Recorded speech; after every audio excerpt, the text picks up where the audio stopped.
بسم اللہ الرحمن الرحیم۔ آج کا سوال، قرآن پاک میں ہیرات کا حکم کتنی بار آیا؟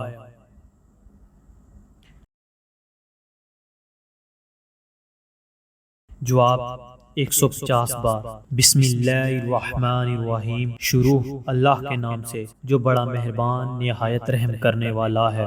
علم کا ایک باب۔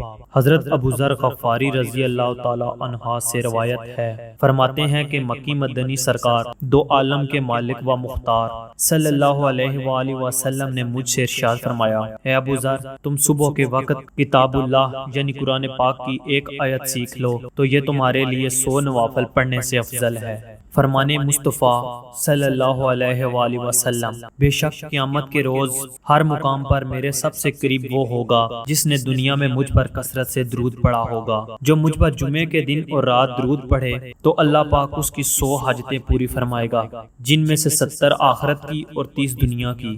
پھر اللہ پاک اس درود پاک پر ایک فرشتے کی ذمہ داری مقرر فرماتا ہے جو اسے میری قبر میں لاتا ہے، جیسے تمہارے پاس تحفے لائے جاتے ہیں۔ وہ فرشتے مجھے درود پڑھنے والے کا خاندان سمیت نام و نسب بتاتا ہے، پھر میں اسے اپنے پاس موجود صاف اور روشن صحیفے میں لکھ لیتا ہوں۔ حضرت سیدنا عائشہ صدیقہ رضی اللہ تعالیٰ عنہا نے عرض کی، یا رسول اللہ صلی اللہ علیہ وسلم، کیا شہید کے ساتھ کسی اور کو بھی اٹھایا جائے گا؟ ارشاد فرمایا، ہاں، اسے جو دن رات میں 20 مرتبہ موت کو یاد کرے۔ ایک بار درود شریف پڑھ لیں۔ ویڈیو اچھی لگی ہو تو لائک کر دیں اور چینل کو سبسکرائب کر دیں۔ شکریہ۔